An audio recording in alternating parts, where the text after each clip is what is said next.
Hello and welcome to another unfiltered episode of Full Throttle here on Unprecedented TV. And this is where we go flat out on issues that affect everyday life in Britain. I'm Paul Naylor, I'm the Communications Director for the Alliance of British Drivers. And today we're pulling the curtain back on the sinister world of government psyops and behavioural manipulation. And I'm Brian Gregory, Policy Director of the Alliance of British Drivers. Today we're very pleased and privileged to be joined by Dr Gary Sidley, retired NHS consultant, clinical psychologist, co-founder of the Smile Not Sure campaign and one of the UK's sharpest critics of state-sponsored nudging and psychological warfare. Gary blew the whistle on the unethical use of fear during COVID and now warns the same dark arts are being deployed across society, motorists very much included. So buckle up, this is Full Throttle. Gary, welcome and thanks very much for joining us. No, thanks for the invite. It's good to be here, fellas. Okay, Good to see you. It's a pleasure. For viewers who haven't come across your work yet, there it is. You spent 33 years in the NHS, saw firsthand how behavioural science was weaponised during the pandemic and have been fearless ever since. Today we want the full picture. What exactly are nudging and psyops? How far have they spread beyond COVID? And where do motorists fit into this bigger control agenda? So, Gary, you were one of the earliest voices calling out the Behavioural Insights team. How did gentle nudging turn into outright psychological manipulation of the British public? Right. Well, maybe it always was psychological manipulation, just that we didn't know about it. Yeah. Nudging. There's lots of different forms of psychological manipulation, which you'll be aware of. You know, there's some crass forms like censorship and smearing dissenting voices, cancelling people who were talking out against the dominant narrative. There's all those, and then there's the slightly more subtle, more psychologically oriented manipulation, which would be things like nudging. Now, these things have always been with us over the centuries. They're not new, but I think the difference now is that the intensity of them and how they're pretty much ubiquitous. They're in every nook and cranny of our lives. Mm. You mentioned the Behavioural Insight team. They're a key player, the nudge unit, as we call them. They're formed in 2010 as a 6-person unit. It's in the Cabinet Office with David Cameron back in the day.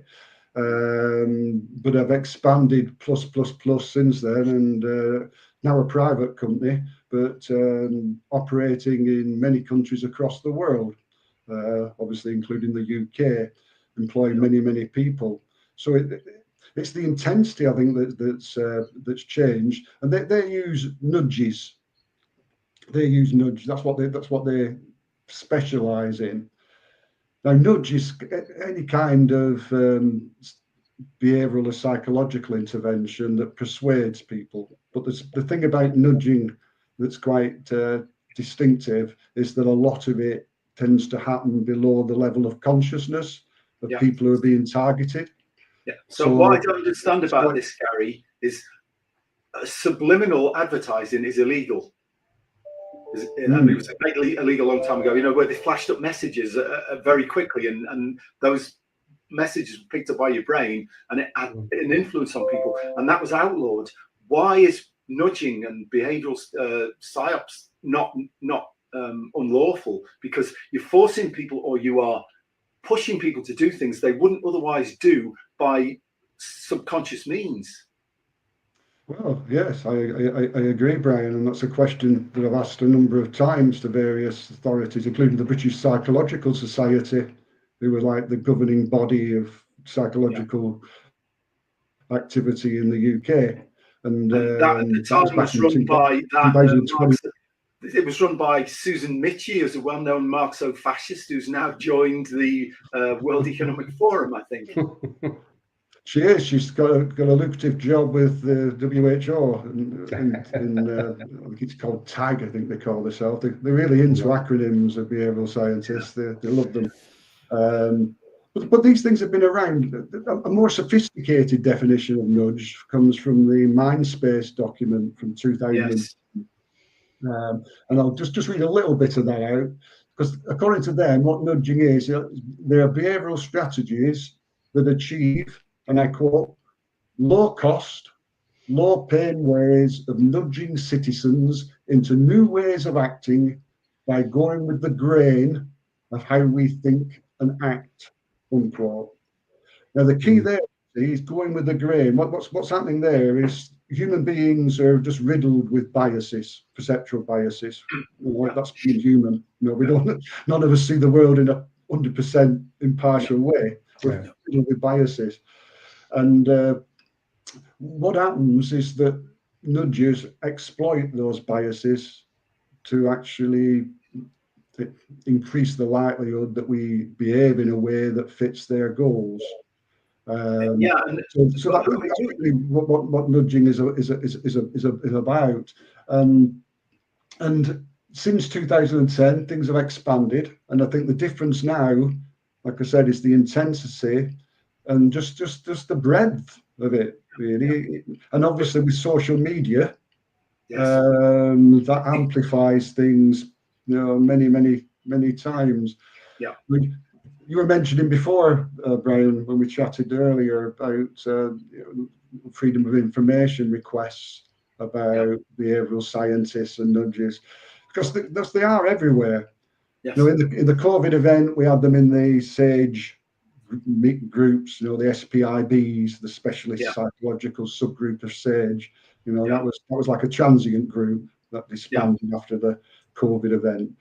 But also, there's other sources as well. There's a government communication service which across the UK apparently employs over 7,000 professional communicators, many of whom will be behavioural scientists. Yeah. The last I heard from Freedom of Information requests, Revenue and Customs had 54 behavioural scientists employed in-house. Right. UK Health Security Agency, 24. Department of Transport, last time we asked, 20,022, I think it was. They have 6 in the Department of Transport. Work and Pensions, 16. I asked the Department of Energy and Security last year, and they refused to tell me because it would have taken them too long to count them all up, apparently. Really? So is that what you do? They're everywhere. So every walk of our life now is being nudged, whether it's filling in your tax form, whether it's using public transport, whether it's deciding whether or not to drive in your car, which is obviously of interest to you guys particularly. It's all being manipulated, because it's all based on this premise, this technocratic experts know best. They know what's best for us all, so they're going to control what we do. They're going to try to anyway. So, I mean, if you roll this back, if we had these units in history, then Galileo and Copernicus would have been cancelled, and we'd still believe that the sun revolves around the Earth rather than the other way around. Because in fact, what they're saying is, we know best. We know what the truth is. We know what the science is. So shut up and put up with it. Yeah, exactly. And the thing that really gets in my craw, I've got a few things getting in my craw, but this one particularly is that we're paying for these guys to manipulate us. We're talking about in-house nudges in the various departments. We're paying for them. We're talking about people working for the nudge unit, the behavioural insight. Private company, they're contracted in with big bucks, multi-million pounds. And again, for all manipulation.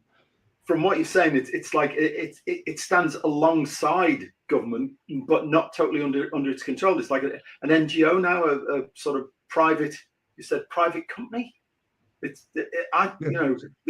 Private company. These people are not properly under control, and the other thing is that who's to say that the goals that they choose are the ones that the rest of the population and the electorate actually want? Exactly. Yeah. There's no. How do they know best? What? No. Yeah, And this exactly. is one of the main problems with the behavioural insight team as well. They just blindly assume that the goals of the dominant narrative, whether that's around health, climate, energy, net zero, they assume Yeah. that those are all worthwhile goals, and therefore they don't give a second thought, it appears, to reflecting on whether they're actually channeling us down ways that are counterproductive in the Yeah. longer term. And there's no oversight body. The same as with speed camera partnerships and all these sort of things, that they're actually out with the political process and make decisions that are in their own interests, but not necessarily the interests of the people who are affected by their actions. Absolutely, And that's absolutely, just yeah. completely wrong. Everybody should have oversight at some point. Everybody. Yes, quite. So Yeah. going back to 2020, when COVID was ever present and we were going into lockdown, what were your thoughts at the time? Do you think that things were handled correctly, or do you think that there should have been a different way of doing things? Because obviously we all became lemmings, this is what we're going to do, and people just didn't really fight back enough against what people were being told to do. Well, back in the day, if it went back to 2019, Paul, Yeah. I was naive, because a lot of these horrendous things and manipulative things and sometimes egregious things have been going on for a very, very long time. But I was kind of oblivious, like most people at that time, 2019. I worked hard, got my head down, like we all do, trying to do what's best for our family. We're busy, don't really think about it. Yeah. But thankfully, although I suppose it's a double-edged sword when you can see it, isn't it? Thankfully, early doors in 2020, even before the first lockdown, I actually thought this isn't right. This is not good. Yeah. The direction of travel is pretty bad here. And I started, starting to dig and start to do research. So even around the time of the first lockdown, I was getting absolutely battered on social media for actually, because I did a blog at the time about, does it really need to be like this? Why are we locking down? Why, why are we adopting these policies that have never been in any pandemic plan ever? What's going on? And as a scientist, I couldn't understand it, because when you actually looked at the size of the virus, which is like 140 nanometers, it was very, very small. And you look at the pores in the masks, and I worked out you could get about 12 million virus particles through one of the pores.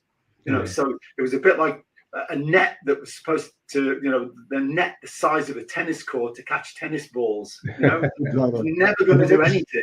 And don't get me started on masks, Brad. Don't get me started on masks. Otherwise, the other thing was, you can't develop an effective vaccine in less than 10 years, not to give it all the clinical trials. And suddenly the damn thing appeared, and within 12 months there was a vaccine, and we were being told the vaccine would stop transmission, and would stop the virus altogether. And it transpired, obviously, it didn't do either of those things. In fact, if anything, the more you've been vaccinated, the more prone you are to being infected by other variants of COVID and everything else. So we were being fed a complete load of rubbish, and it wasn't any kind of science at all, not proper science. It was a narrative, but it wasn't scientifically based. So I became very, very suspicious and very, very anti then, and have been ever since. And the thing was, for me, I think, is that one side realised, which was early doors, that they were telling grotesque lies to us about this so-called novel virus. And once you start to dig down into the research and do a bit more reading about it, it was clear that they were just telling untruths on a pretty consistent basis. And then once your eyes have been opened like that, you start then to ask, well, if they're lying about this in the health sphere, what else are they doing in other spheres? Yeah. So that, of course, opens up the climate nonsense, all the catastrophic, green stuff, and we're all heading towards climate Armageddon. And you get into that, and you start to query some of the narratives around these forever wars, and in a way, that's what I said about a double-edged sword. In a way, it's good to realise these things, but in another way, it's not so good because it can because it opens your eyes to all the other areas that were being manipulated. Exactly. Yeah, and the green agenda, of course, which is probably what you guys are particularly interested in with regards to nudging. I mean, we start to look at some of the things that are being used around the green agenda generally, and net zero nonsense generally, but also more specifically around car use. There are all these same techniques that were used in the COVID event are being used for that. In fact, I was just thinking before, just getting in my head like a list of the various nudges used around travel and around the green agenda, but with a specific focus on car use. Yes. I'll perhaps just quickly go through them, can I, guys? Yes, please. Please do. Yeah. This list was I came up with 7 jumped out at me. Some of them were more obvious than others, and not that subtle. Yeah. Obviously, one is incentives and losses. So this is where you subsidise alternatives to car use. So public transport, and you punish the car user. Now I don't need to tell you this, you two, because you know this by the back of your hand. But increase parking fees, make it difficult, for car users, blah blah blah. The second nudge. This is no particular order, but the second one is what they call a salience nudge, which is obviously we tend to be more affected by what jumps out at us, what we notice. Yes. Now, around this, one of the things that they have been doing is around making electric vehicles more visible. I don't know whether you're aware, you may be, there was a collaborative document done by Sky TV and the Nudge Unit back in 2021 called Decarbonising How to Decarbonise Our Lives, or some words to that effect. And what they explicitly stated they were going to do is they were going from that point onwards, every documentary, every drama, every news bulletin, etc., advertisement, they were going to try and build in little indicators, little nudges to get us, to do the right thing. And one of the things that they talk specifically about there is about in the background of programs and dramas and whatever, maybe having an electric car. Well, if you watch Shetland, the main character uses an electric car, but she's the only person on Shetland that does. Exactly where the charges are, I haven't the faintest idea. But if you imagine somewhere like Shetland driving around and there are not going to be electric charges every 10 miles or 10 feet down the road, they're going to be a long way apart from each other. And that was an example that immediately I thought, this is totally unrealistic. Yeah. Then you have things like default nudges, which, as the name suggests, it's like what if you don't do anything, what do you finish up with? So you have defaults with things like companies using electric cars as their fleet instead of alternative ones. But then you get into the more psychologically and somewhat more subtle, although sometimes not that subtle, nudges. And I mentioned 4 of those because these are the ones that really, I think, are ethically highly dubious. One's is affect. A scared population tends to be a compliant one. So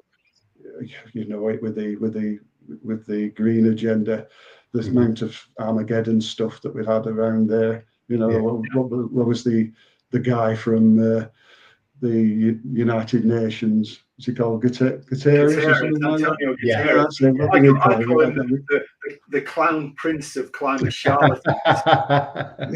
Well, exactly. Telling us about we're all on the eve of destruction and all that. And the oceans are boiling. Not the last time I looked into it. No, not last time I took a dip either. Exactly. Kids are being brainwashed at school. The climate crisis is the biggest existential threat facing the world.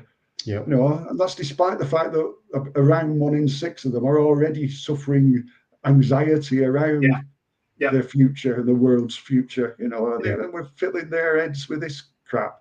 Excuse the language. You know, it's just, not on. So this affect and all that stuff, modelling. Don't get me started about modelling. You know, with these catastrophic. The COVID example showed a prime example of when modelling goes mad. I mean, idiot Ferguson.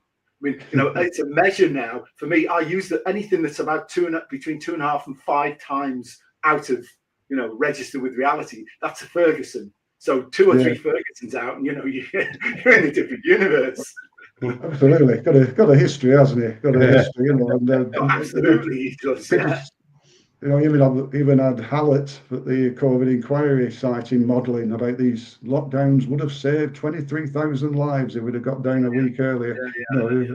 Absolute nonsense, as you'll know. You know, with modelling, it all depends on what you input. The conflation it was the conflation together of dying with COVID and dying of. Yeah. Because if you look at the ofs, it was only about 25,000 or something, I think. But withs was a much bigger number. But it wasn't COVID that was killed them. They're already dying with something else. Yeah. You know? And that was. I felt that was completely below the belt and propaganda. Yeah, of course, absolutely. Yeah. So you got fear. You got the ego nudge as well, which is an interesting one. I think this is around shaming people into compliance. Mm-hmm. So. All human beings like to see themselves as a decent person, you know, a good, virtuous human being. So what they do is, of course, they equate following what they want us to do with being a self-righteous, virtuous person. So, you know, think about the catastrophic impact on your children and your grandkids. You know, do you want to be responsible for that? You know, their welfare. So you have the affect nudge, you got the ego nudge, you have norms. This is one that's used very widely with the green agenda. This is where we tend to find comfort from being or believing we're in the center of the herd. You know, sometimes it can be quite uncomfortable to feel that you're in a minority. I scored very badly at that. I did something that's called McQuaig personality thing. And I was one of these people that if I believed something, and I was out there, I'd stay there. I wasn't moving to join the pack. So I think that probably caused me problems within the company I was working for, because I basically said, you know, if you want me to do that and I don't want to do it, I'm not going to do it. You're one of the non-compliers then who doesn't tend to follow the order. There's pressure, and I think anybody, you know, I like to think I'm not a compliant person in many ways, but you know, normative pressure. I remember the time early doors when I was, you know, in a butcher's shop queue actually at Christmas, where everybody's masked up. Of course, you know, that's a very uncomfortable place to be. You know, it can be really uncomfortable. That's normative pressure. Somebody actually did shout up. Actually, I've forgotten your mask. I got into an argument like that in a supermarket queue as well. And I've got very good reasons not to. I said, I can tell you as an university graduate, this science is crap. It's not doing you any good. And of course, he got aggressive with me then. Because he was a believer. Yes. But anyway, normative pressure. That's what I emphasise normative pressure, because they use this big time. There's a classic example. I did an article on this about, I think I call it the manipulation nudge, the 3-stage manipulation nudge around normative pressure. Quite simple, really, but I think quite effective as well from their point of view. And that is what they do is they scare us all and shame us all into thinking there's a tremendous and of course Armageddon that's coming over the horizon. And close down any legitimate criticism as well. Absolutely. And then the second stage is they do their surveys, then these government surveys, and they ask very bland, generalized questions like, how concerned are you about climate change? Now, of course, after being bombarded through school and media with all these catastrophic messages, what did they get? Yeah. 85% of people, well, thereabouts, say they have some concern about it. They never ask questions like, you know, of exaggeration that's going on from government departments. And they never ask questions about, well, you know, if you have to sacrifice 16% of your income to prevent climate change, are you prepared to do it? And the answer is yeah. And then the third step, what they do then is they put that into a message or in an article, and you get things like, in fact, this is one out of the BIT document and the Sky collaboration I mentioned. Tackling, and I quote, tackling climate change is backed by huge public support. The government's own data reveal high public concern for climate change, in brackets 84%. So you see what I mean? So that's scare us. Ask a bland question, and then share that information. And the bit we're using pre-formed tweets for that. So you don't have to write your tweet. They just you know, when you read the article, you can click on this tweet, and that would go out to all your friends and associates, and using normative pressure to nudge them into complying with the climate stuff. And the final one, and I'll shut up about it. It's messenger nudge. And this is about trusted sources of information. And again, this was used extensively through the COVID event with the so-called experts and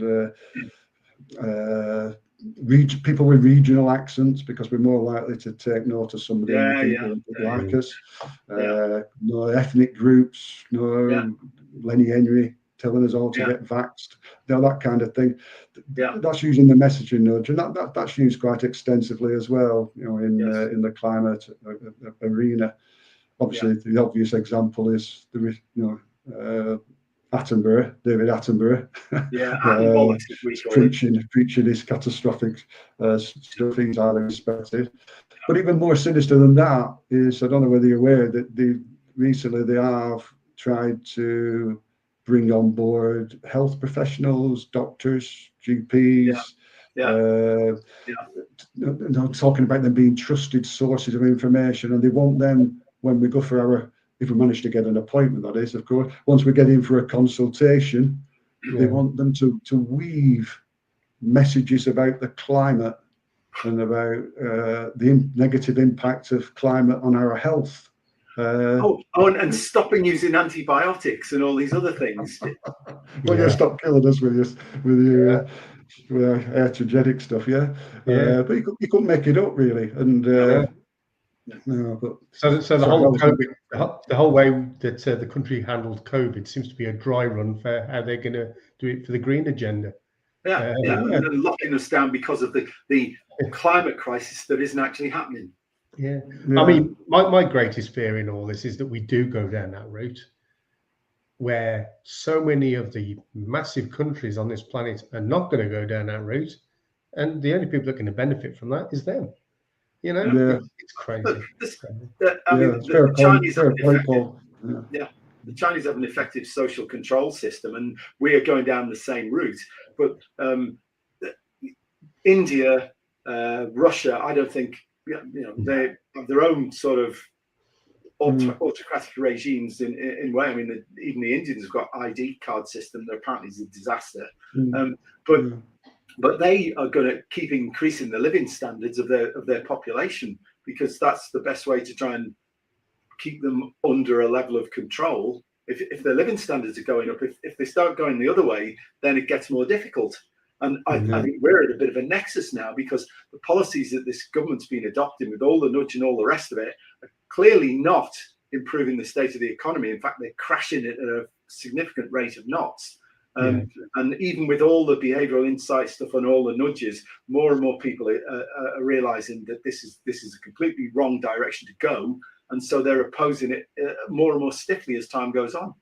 I think you're right, Brian. Yeah, I think that is a positive. I said earlier, I sometimes get a little bit depressed about the way the world's going, but there are grounds for optimism, and that is one of them. More and more people are becoming aware of what's going on. Maybe particularly around the green agenda. I think that might be where people are waking up first. I think absolutely, and then tracing it backwards from there. I mean, even apparently Sweden now, young people.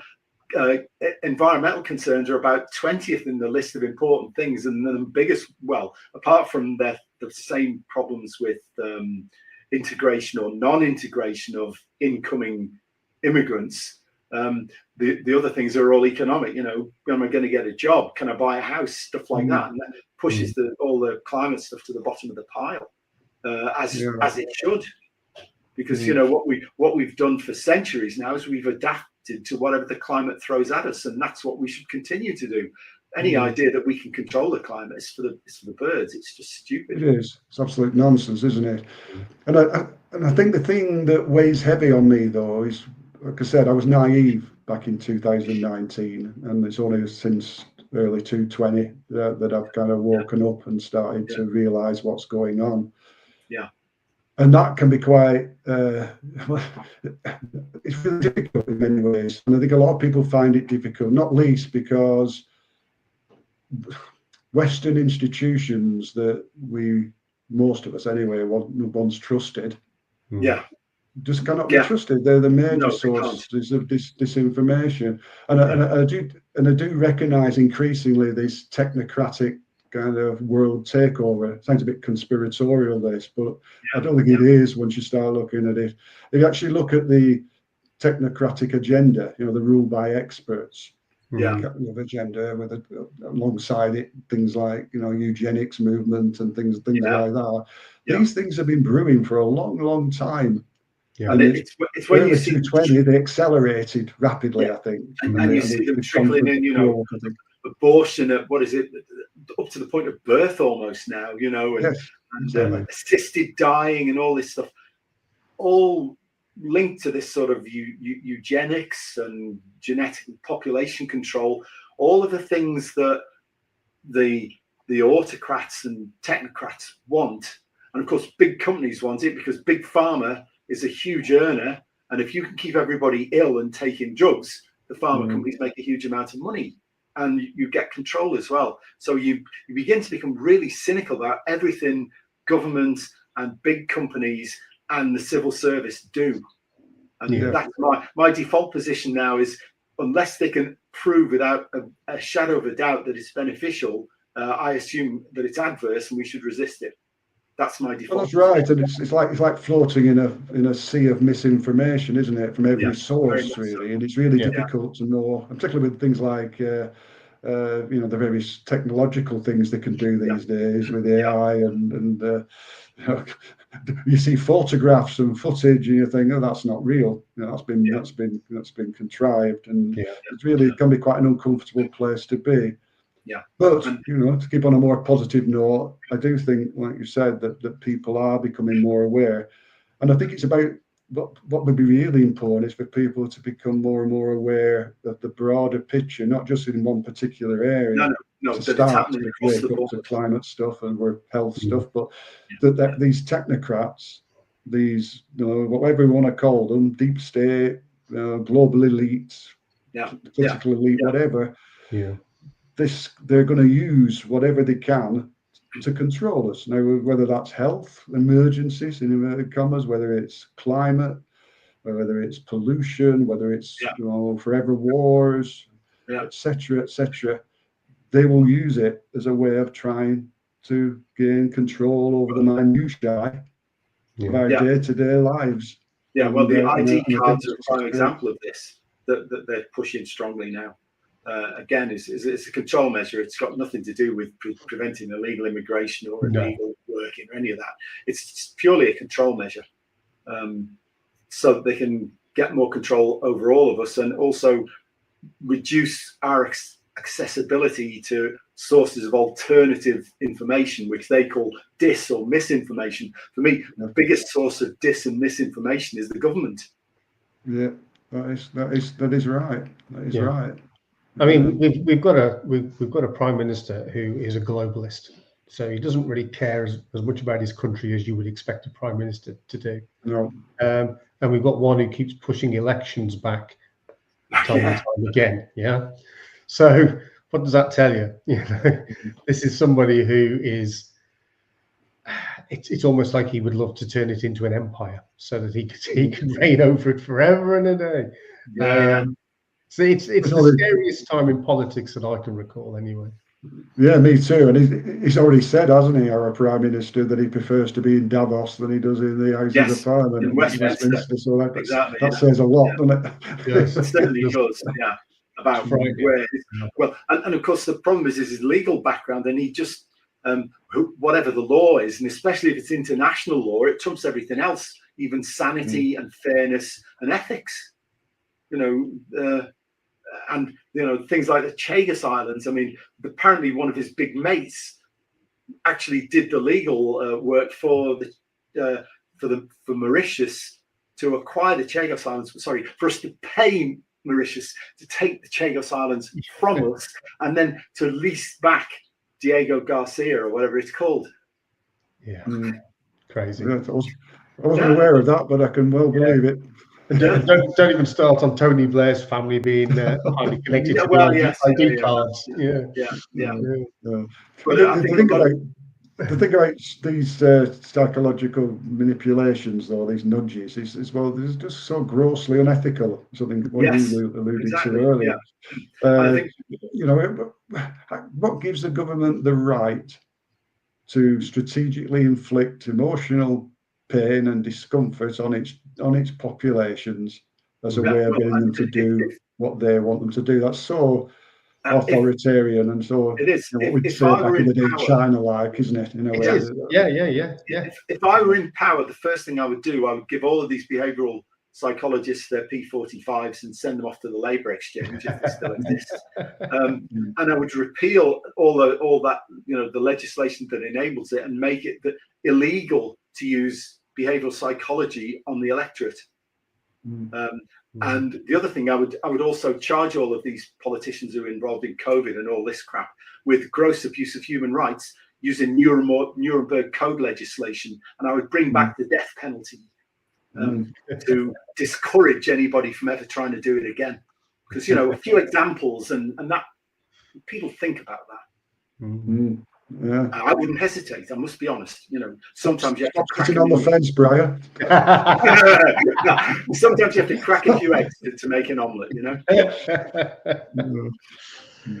Oh dear. I mean, you touched on it before, Gary, about schooling from sort of like primary school up to and including, and probably more dangerously, university. People are no longer being taught how to think, but what to think.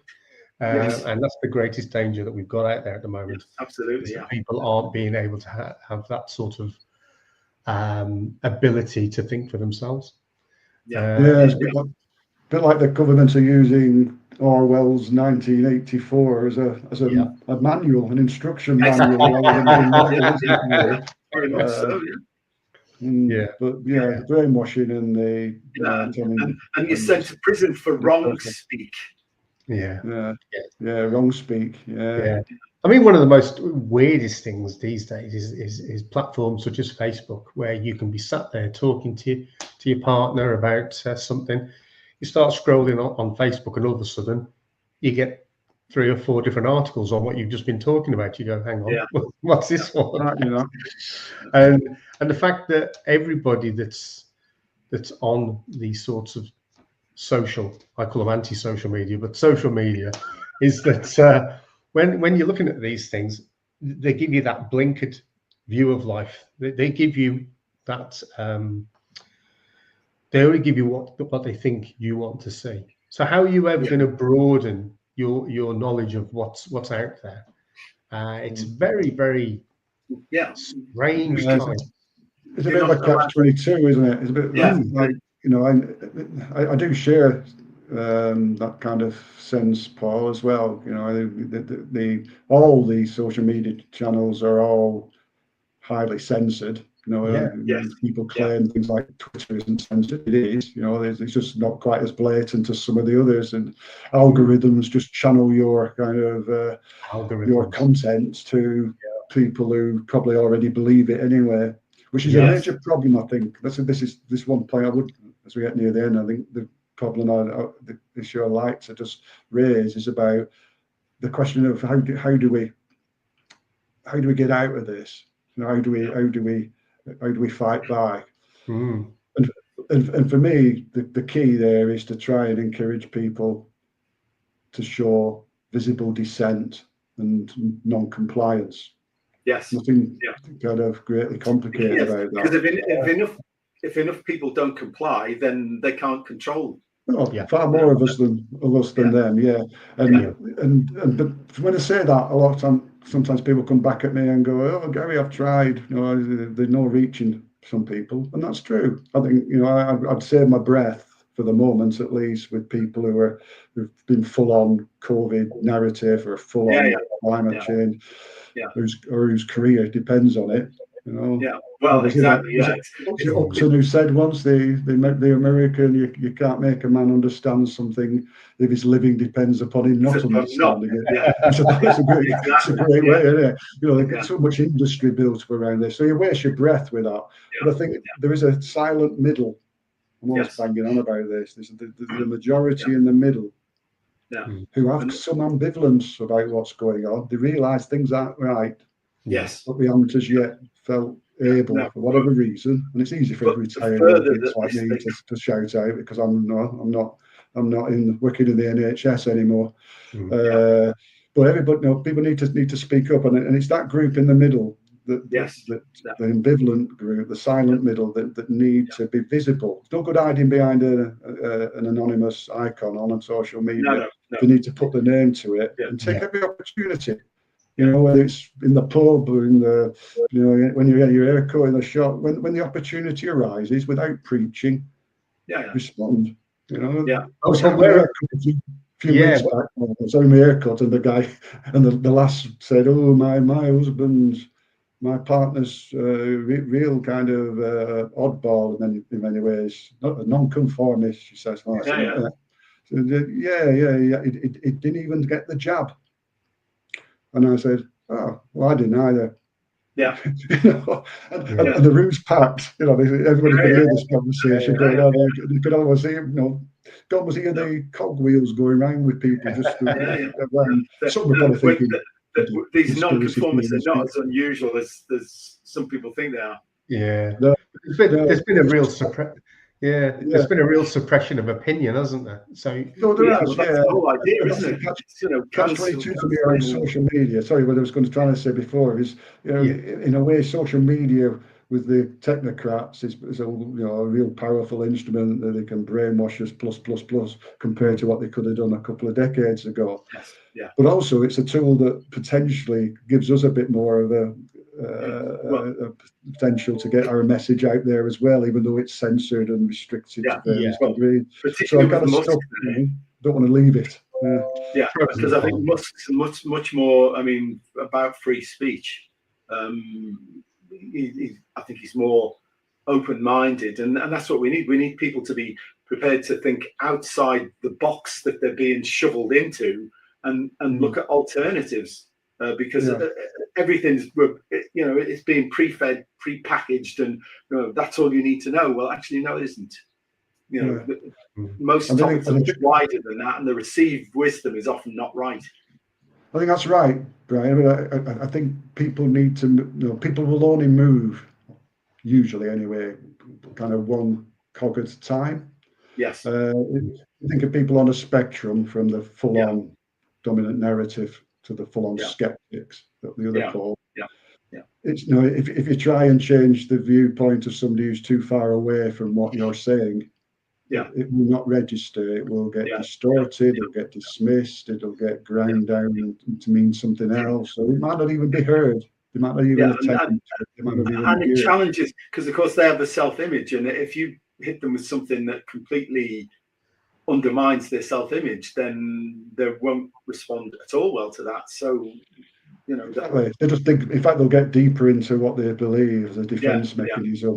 They'll become much more firmly pro narrative. What we've got to do is try and pitch things just slightly along from where they currently are, Yes. Yeah. And, and it's not always easy to gauge. You've got to kind of just gauge where you're at with people at times, and then and just try and drip feed information, which they get curious. Once they get curious, you're on a winner, because they start then to process. Because when they start looking at things, I mean, it's the same with all of the sort of enlightened skeptics like Schellenberger, Patrick Moore, Bjorn Lomborg, people like that. In terms of climate, these guys wanted to prove that there was a problem with climate change, and the more they dig into it, the more they found there isn't actually a problem. That it's not an existential threat, which is what Bill Gates has just admitted within the last couple of weeks.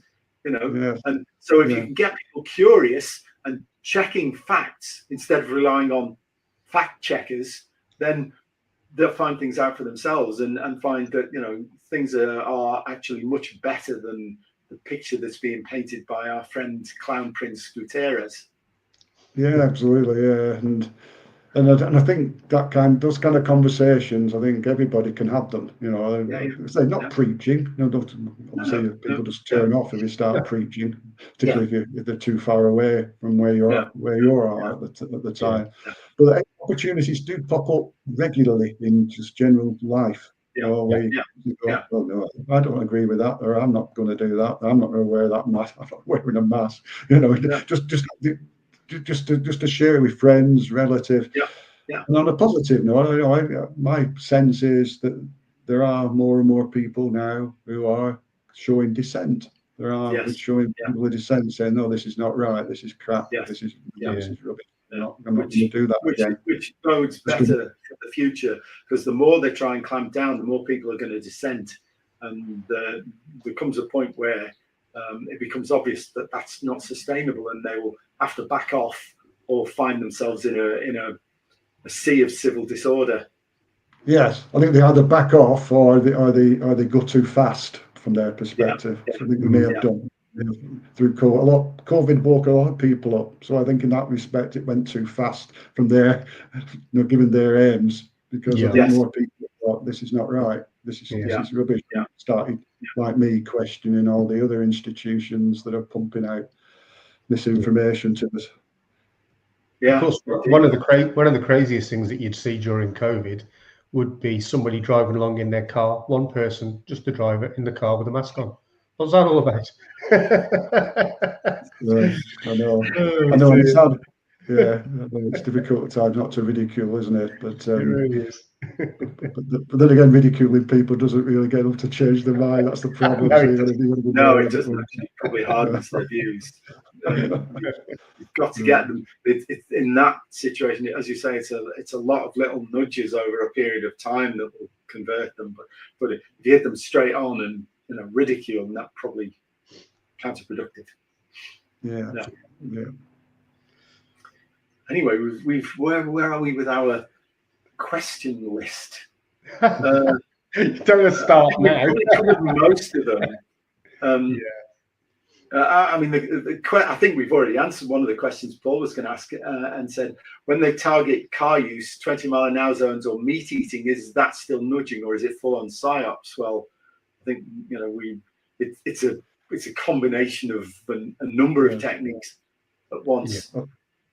I think psyops is a broad term, isn't it? Really, it incorporates a lot of things, and I think they do blend into one, don't they? I think it's just about how blatant or how much untruth there is to what they're actually pushing. What would be the general definition of psyops? I'm not quite sure, to be honest, but it's not a phrase I tend to use that often. I think some kind of deliberate, strategic misinformation by the establishment, which can take many forms, can't it? I think inflexibility is the biggest thing about it, because it's stated as fact. You're not allowed to question it, and if you question it, you get shut down or ridiculed. Then that probably means that what they're saying is not actually true, and they want to silence you because you're asking questions that would open up people's minds and intellects to alternative ideas. Yes, and you can see how the Overton window, I think it's called, isn't it? It's just shift. Which again is a positive in a way, because you know, going back to 2021, you know, if he expressed any skepticism about the effectiveness of mass lockdowns and the like, you'd get absolutely crucified. Now you seem to get away with it you know, to a greater extent. More and more people coming on board, at least acknowledging various degrees of view that it wasn't the best thing to do. So things are changing. Things are changing, which is a positive. What do you think will happen about this latest wave of flu/COVID that's been in the news? Do you think we're going to see a lot of masks being worn again? Well, I haven't noticed many yet. Not yet. No. And I hope, because I'm pretty confident that the significantly greater number of people now are more sceptical. Yes. Whether that's sufficient, you know, whether we reach like a critical mass of dissenters to tip the balance is not, it's a different question.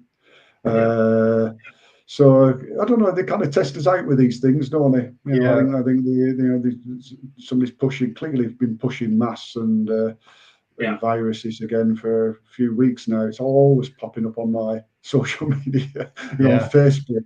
You know, every third kind of thing I come across seems to be about, you know, get back to wearing mask or go and get your jab, and that might be because I was thinking this the other day. Actually, that might be because what I've been doing for the last few weeks, probably months, is if I ever see things like that, I just put a laughing emoji on the bottom, or I respond with a, you know, a clown world kind of thing, you know, a clown and a little thing on it. But then I realised that the algorithms are probably thinking I'm interested in this, so they keep sending me more of the darn stuff. So I'm getting bombarded with it. I was a colleague, a skeptic colleague, the day. Do you see loads of these things? I mean, no, not that many. So a bit counterproductive, that was. I may have to change it my now because of your responses. Brilliant. Okay, and the final question we were going to ask, so we might as well use this because I think we've covered most, is if you walked into Whitehall tomorrow and were handed the keys to the nudge unit, what would you do on day one? I close it down, I think. I'm probably not the most impartial person to ask about the nudge unit, because I've been battling it for 5 years now. And it's just like I said, what really gets me, I do actually believe a lot of the people in there do think they're actually doing good. I don't think they're all egregious. Just like the people in Nazi Germany thought they were doing good. To some extent, you know, they think they're doing good, like the people in bubbles do, don't they?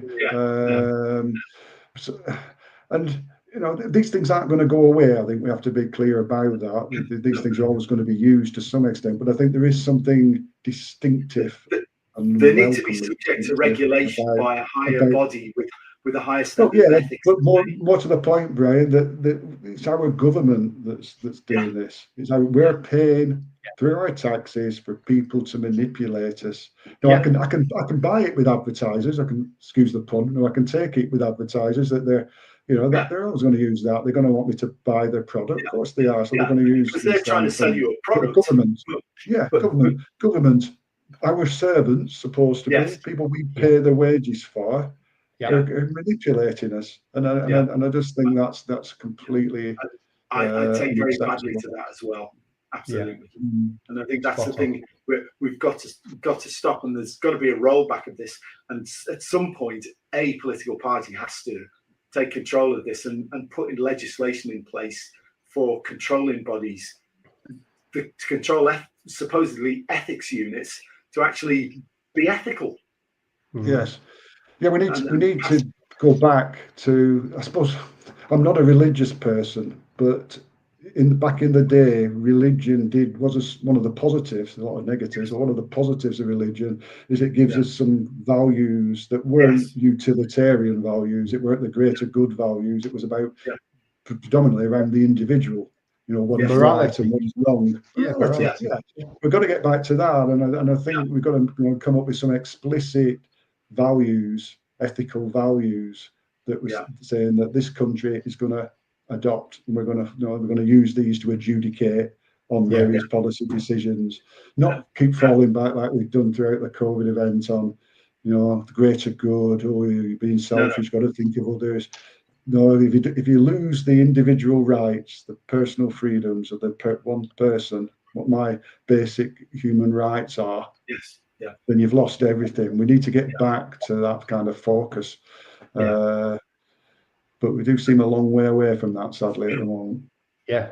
But certainly it's interesting that the Americans are sufficiently concerned about the disappearance of our civil rights. They're actually trying to intervene to change the course. And of course, the attempts to censor American companies that are being made by Ofgem. Is it Ofgem? The broadcaster using all these bits of legislation. The Americans Ofcom. Sorry, that's it. A meeting with stiff resistance from the Americans, and they passed something called the Granite Act, which basically entitles companies in America who are threatened with legislation to sue the companies in the American courts and demand huge damages, damages that would actually bankrupt them. And that, I think that will have some impact eventually. The legislation will have to be tempered or dispensed with at some point. And of course, if there's a change of government to some other alternative parties, their attitude is, well, we will junk this legislation anyway. So, the die's not cast yet. I think with the fact that the government is supposed to serve us, exactly. I would love to see some legislation come in that if they drift too far or even slightly away from their manifesto, like this government has, that automatically we would have a general election. Because they got in under false pretenses. So yes, absolutely. Fair point. Fair point. And then see what happens then. They'd have to be a bit smarter about what that they would do. certainly concentrate the minds of politicians who think that they can just, play fast and loose with their ethics and morals. If they then suddenly find, well, that's it, you've stepped over the line, snap general election. That would be the ultimate sanction. Yeah, it's like Gary said. There's a lot of good people in Whitehall, but then there's also a lot of career politicians in there. So Just finally on the bits that you mentioned on the nudging about if I was to go in there and take charge, perhaps I'm just closing it down. If I couldn't do that, the other thing I would do would be to actually ensure that they really deeply research the goals, because they don't seem to anything that comes from mainstream government. They just enact the growth list. They assume that's almost proven. That's the way to go, whether it's climate, health, whatever. And these are supposed to be people that are analytically minded. They're supposed to and some of them really good researchers. Research some of these things quite intensively. But it seems to have this blind spot, or whatever it may be. The goals, as seen through COVID, for instance, or any climate change or whatever, they just accept some things, passively accept them as being valid. And I think the really important change is they started to pay far more attention to that. Well, I think the big problem, Gary, is that the cost-benefit analysis has dropped out of favour. They only look at benefits and never look at costs. Because that was clear was what was happening with lockdowns. The costs were colossal and the benefits were very small, but they focused entirely on the benefits and didn't look at the economic carnage that they were causing with that stuff. And as you say, you need these people to be more ethical and to do a full-on ethical cost-benefit analysis on any measure that they're planning to nudge you with. Not be subliminal. Absolutely. I think the greatest problem that you've got going forward with all of this is how AI becomes involved with it as well.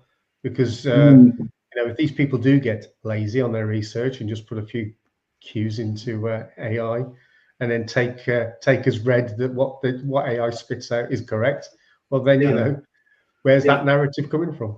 Well, never heard of GIGO, garbage in, garbage out. Exactly. I'm going to say the same. AI is only as good as what goes in, isn't it? Really.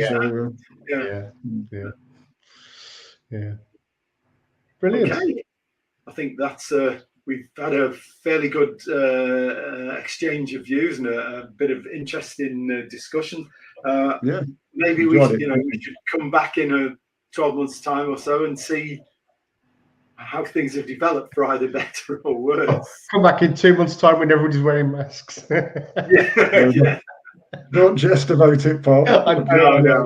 Don't tempt Providence more. Exactly. So widen up. Yeah. No, I enjoyed it. All right, good. Thanks, Gary. Thanks for coming on. Yeah. It was a very interesting, excellent discussion.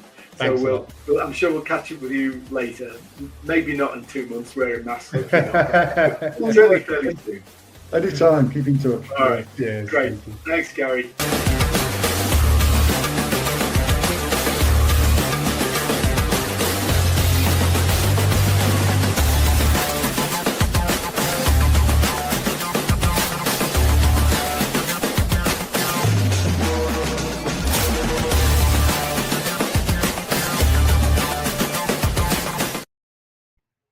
Hello, and welcome to another unfiltered episode of Full Throttle here on Unprecedented TV.